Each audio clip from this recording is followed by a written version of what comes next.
My name is Dharmalingam. I'd like to ask about Kampung Buah Pala, a village that, land that was given as trust land and then finally ended up in the state government, and which you are now left with. Carrying the baby. And it seems to me that although the sale was begun by the previous government, the final conclusions was handled by your government. And I'm puzzled as to why you did not take action at that point to stop it and now have to deal with so much problem. Because this whole issue is a litmus test in terms of DAP's commitment to the Indian community at least. Well, it's our commitment to the Malaysians, not only to the Indians. Because if we say it's a commitment to the Indian community, it means you are looking at Indians as Indian problems. The problem is that Indians has Indian problems. And I would not agree with that approach.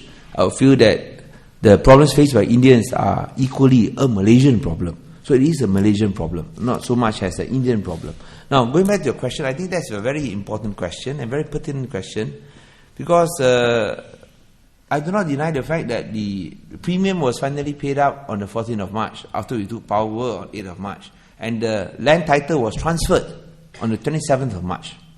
Now, I want to say this. Number one, I did not know when the premium was paid. Neither did I know when the land title was transferred.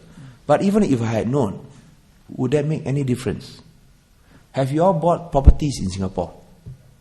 Have you all signed a sale and purchase agreement? When you sign a sales and purchase agreement, you have to pay progressive housing installments. And once you have started paying, can the developer halfway say that, no, I'm not going to complete the sale, I will not issue and transfer the land title to you? Can the developer say that? Can he say that or not?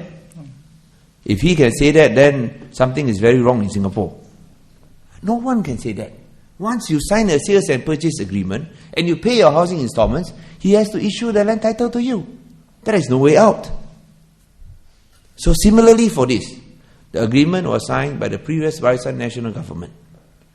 The land title will be issued upon payment of the land premium. It was stated in a letter in 2006 in black and white.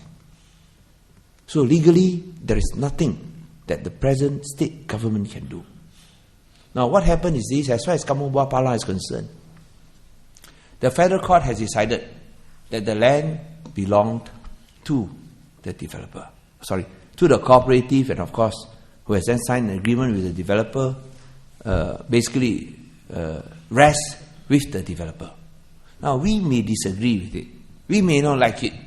But whether you like it or not, whether you agree with it or not, the federal court decision is the final decision that we have to accept. Because there's no higher court than the federal court. In Singapore, your highest court is called the Supreme Court, is it? Okay, once the Court of Appeal. What is the highest court? Court of Appeal. Okay, once the Court of Appeal has made a decision, you have to abide with it, whether you like it or not, whether you agree with it or not. So in Malaysia, in Penang, for Kampung Buah Pala, that is what has happened. They've gone all the way. There's no more higher avenue. And the federal court has made the decision that they have to move. They have to evict. They have to give vacant possession and they have to leave. Or else, the developer can just come in, forcibly evict them and demolish the houses. So what do we do? What do we do? We cannot defy the federal court order. I cannot, even though I sympathize with the residents, I cannot, as Chief Minister, openly and publicly defy a federal court order. Because this will go against the very basic tenets of good governance. Rule of law. There must be respect and observance for rule of law. Now what this government has done is try to impress on the developer the need to consider the social aspects of Kampung Buah Pala.